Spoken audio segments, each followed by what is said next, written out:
Bonjour à tous et bienvenue pour cette nouvelle vidéo. Alors aujourd'hui, cette vidéo sera consacrée à la rentrée. Alors oui, alors forcément pas la rentrée, le cartable, les nouvelles baskets, le nouveau jean, le nouveau t-shirt pour plaire dans la cour de l'école. Non, je vais vous parler de la rentrée littéraire. La rentrée littéraire, c'est aux environs du 17, 19, 20, 21 août. Vous avez une fournée de nouveaux romans qui sortent. Et voilà, ce qu'on a communément appelé depuis quelques années la rentrée littéraire. Alors je ne sais pas si ça vous fait ça cette année, mais je trouve que cette année, il y en a encore plus que l'année dernière. Alors, est-ce que c'est un effet post-confinement ou pas? Je ne sais pas.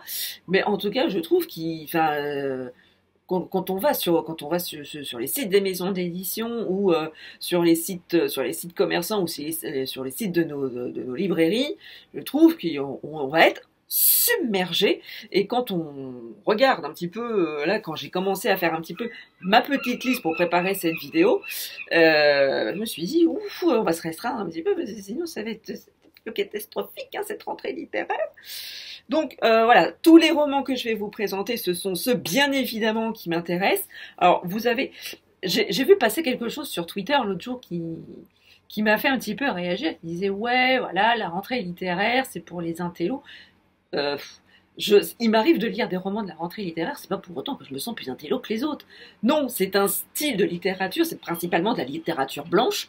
Faut pas se leurrer, hein, c'est de la littérature blanche, mais c'est pas réservé à une élite, loin de là. Et heureusement, parce que franchement, on a quand même des choses qui sortent un petit peu de l'ordinaire et des romans qui nous font voyager, qui nous font palpiter, qui nous bouleversent, qui nous font rire. Et heureusement, et heureusement, mais c'est loin de là, c'est pas du tout dirigé vers une élite pseudo-intellectuelle. C'est du niveau de tout à chacun. Mais voilà, c'est encore une fois, ce sont les goûts littéraires de chacun. On ne peut pas plaire à tout le monde. Il y a des gens qui ne liront jamais les romans de la rentrée littéraire. Et mais c'est pas pour autant que ce sont des crétins finis. Heureusement et heureusement. Enfin bref. Donc tout ça pour dire, hein, tous les livres que je vais vous présenter, ce sont des romans de cette fameuse rentrée littéraire. Mais pas que, hein, il y a aussi d'autres romans qui sortent à peu près à cette époque-là et qui me font globalement très envie. Donc il y en a, j'en ai compté grosso plein d'eau, 14. Voilà, donc sur les 400 ou 500 qui sortent à la rentrée littéraire, franchement c'est pas beaucoup. Mais bon, voilà, ce sont ceux vraiment qui me font très très envie. Donc je vous mettrai les résumés en barre d'infos. Je vous enverrai vers les liens, soit vers les maisons d'édition, soit vers... je vais faire un petit peu de promo pour le site marchand de ma librairie. Si j'arrive, voilà, s'ils sont dispo et si les résumés sont dispo là-bas. Donc, pour ne pas que la vidéo prenne 3 heures, on va y aller gaiement tout de suite. Donc, on va commencer avec des romans qui sortent le 19, qui sont sortis, hein, parce qu'à l'heure où je vais publier la vidéo, ces 2 romans seront sortis. Donc, il s'agit de Buveur de vent de Franck Bouys, paru aux éditions Albin Michel. Alors, Franck Bouys, depuis plusieurs romans, il s'installe dans le style un peu noir, mais noir rural.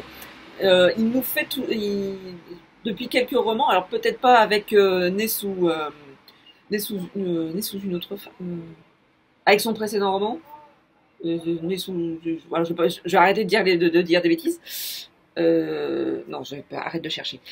Mais il crée des ambiances noires rurales. Et c'est vraiment très très noir. Et là, dans Buveur de vent, on s'oriente un petit peu vers la même chose. On est dans une campagne assez profonde avec des hommes quelques hommes qui vivent là-bas. Mais de toute façon, je vous mettrai les résumés en barre d'infos. Mais voilà, c'est Franck Bouys, hein, voilà. Donc peu importe le résumé, j'ai envie de lire ce qu'il fait parce que voilà, j'aime beaucoup sa plume.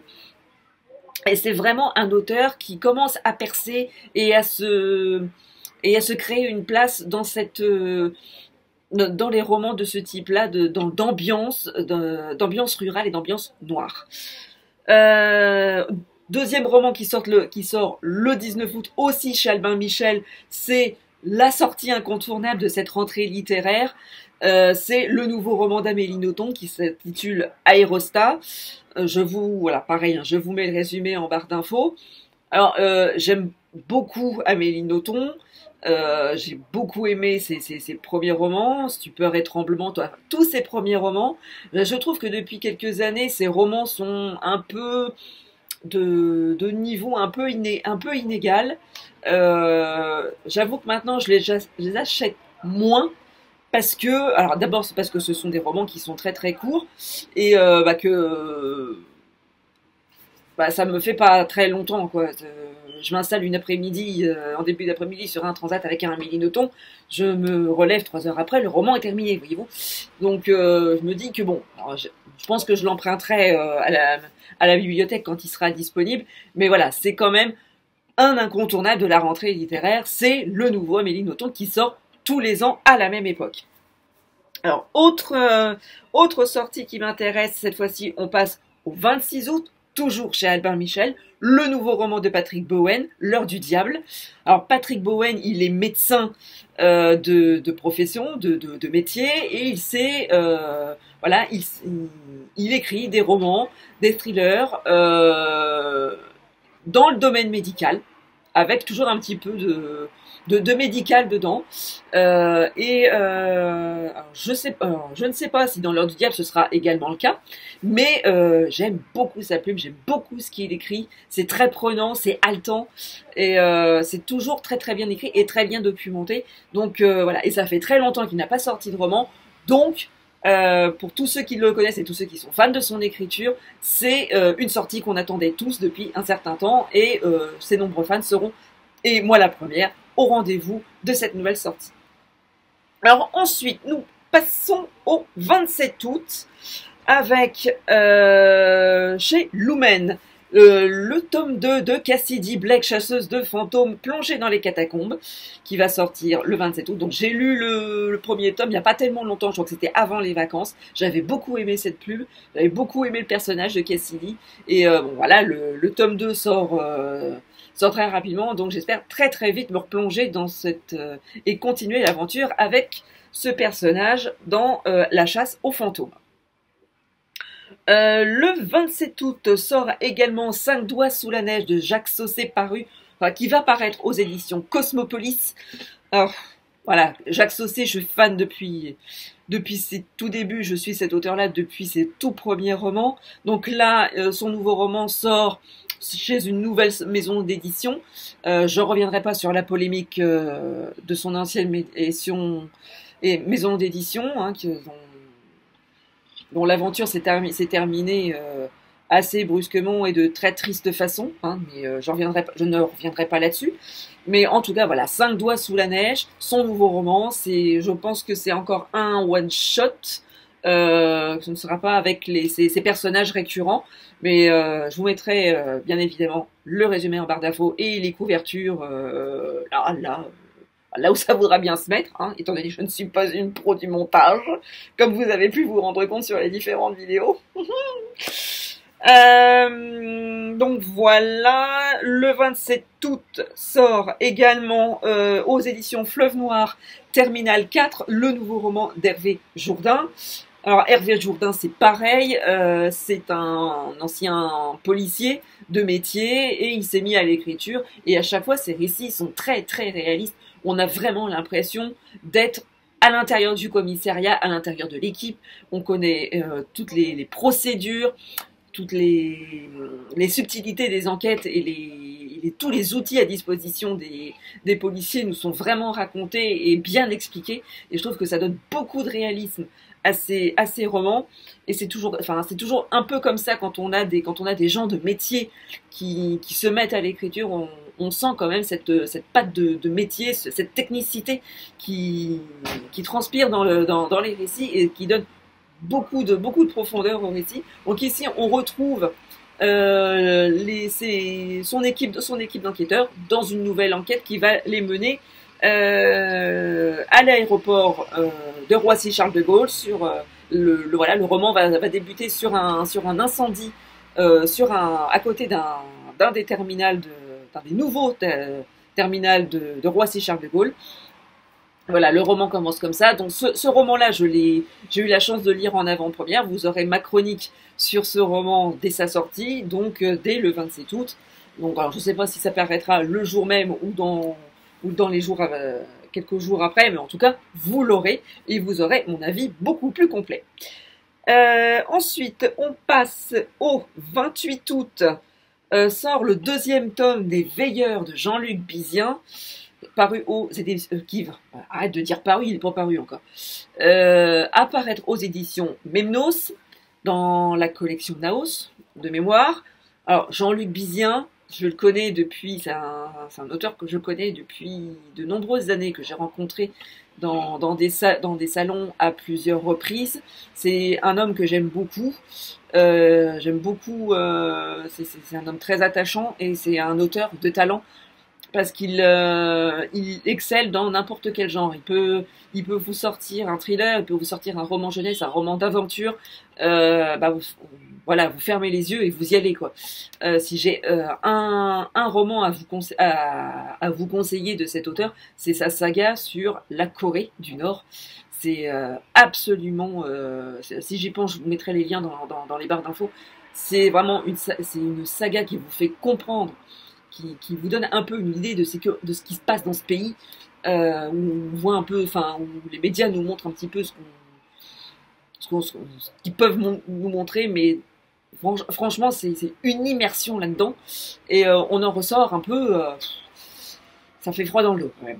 Voilà. Donc là c'est bon, c'est une autre, c'est d'autres romans de Jean-Luc Bizien, mais tout ça pour vous dire que j'avais lu le tome 1 des Veilleurs quand il est sorti il y a quelques années, et j'attendais vraiment beaucoup ce tome 2, et là il sort, donc évidemment je vais être au rendez-vous. Jean-Luc, si tu passes par là, hein, essaye de pas mettre trop de temps pour écrire tes autres romans. Voilà, le message est passé. J'espère qu'il arrivera à destination. Ensuite, on passe au mois de septembre. Le 2 septembre sort chez Calman Levy le nouveau roman de Jérôme Loubry, De Soleil et de Sang.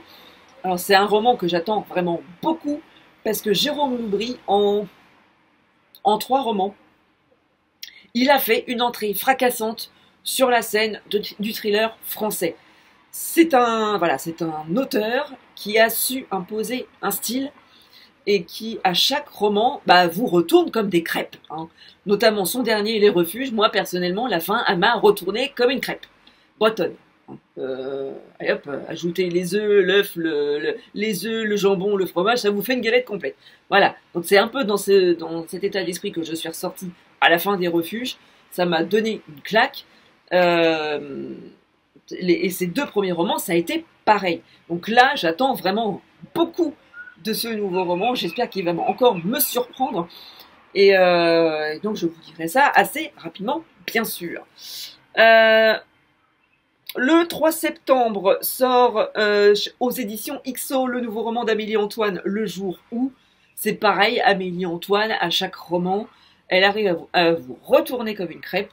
Vous savez pas ce qui vous attend, vous savez pas ce qui vous arrive, et vous vous retrouvez comme des ronflons dans votre canapé.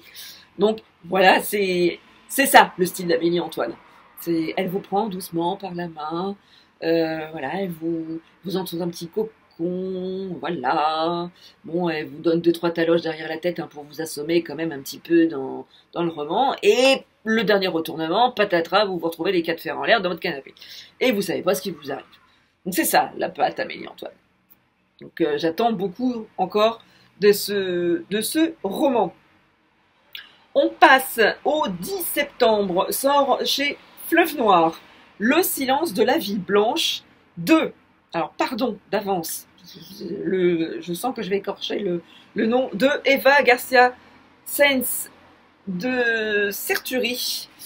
Donc c'est un thriller, je ne me rappelle absolument plus le résumé, que je vous mettrai en barre d'infos bien sûr, mais voilà, j'ai trouvé la couverture absolument sublime, très troublante, et voilà, ça me donne vraiment envie de lire ce roman, et voilà, j'espère que vous en reparlez très très vite. Le 17 septembre sortira aux éditions Fleuve Noir également Requiem pour un diamant de Cécile Cabarac. Alors, dans ce roman, il est question, bah, forcément, de diamants, et j'ai cru comprendre qu'il allait avoir un casse au quartier, dans la rue Vendôme, qui est le quartier de Paris des bijoutiers. Voilà, c'est une histoire quand même qui va se dérouler quand même autour du bijou, autour du diamant. Et voilà, c'est quelque chose. J'aime bien ces enquêtes là dans ce milieu-là, un milieu dont on parle pas beaucoup, mais dans les rares fois où j'en ai entendu parler dans les romans, bah c'est quand même un milieu de requins quand même, hein, les diamantaires, le milieu des diamantaires, de l'achat des pierres précieuses, c'est quand même un milieu de requins. Voilà, c'est pas le monde des bisounours, hein, quand même. Hein. Donc voilà, j'ai vraiment, voilà, ce roman m'a titillé un petit peu ma curiosité. Et puis bon, comme toutes les femmes, on aime bien les bijoux, on aime bien ce qui brille. Voilà, donc à défaut d'avoir un diamant, hein, j'aurai quand même le diamant sur la couverture du roman. Voilà, hein, il ne m'entend pas là, mais c'est pas grave.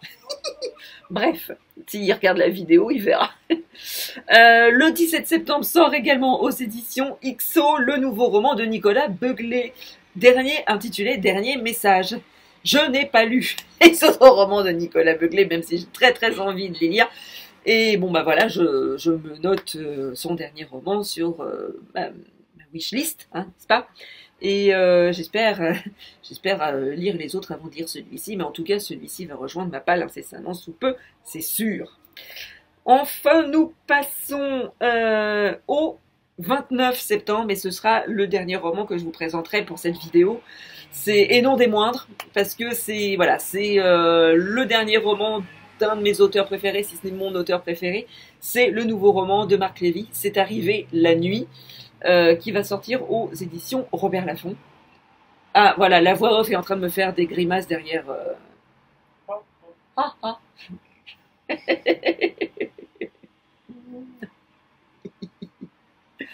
Voilà, il peut pas s'empêcher, hein, pendant que je filme, de venir faire l'imbécile. Hein. Il peut pas s'en empêcher.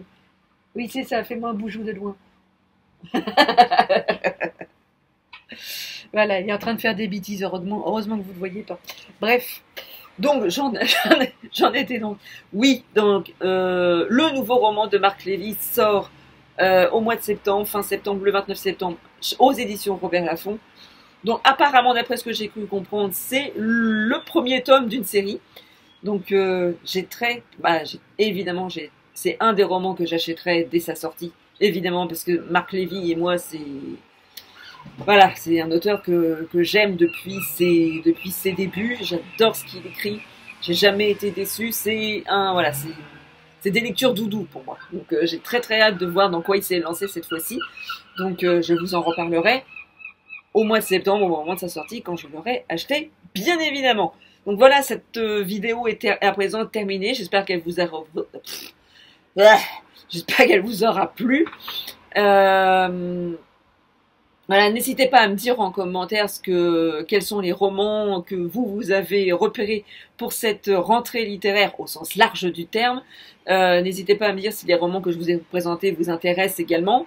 Je serai ravie d'échanger avec vous en commentaire. Si la vidéo vous a plu, n'hésitez pas à mettre des petits pouces en l'air, à la partager. N'hésitez vraiment pas à venir en commentaire. Bon, la chaîne débute, il n'y a pas encore beaucoup de commentaires, donc profitez-en.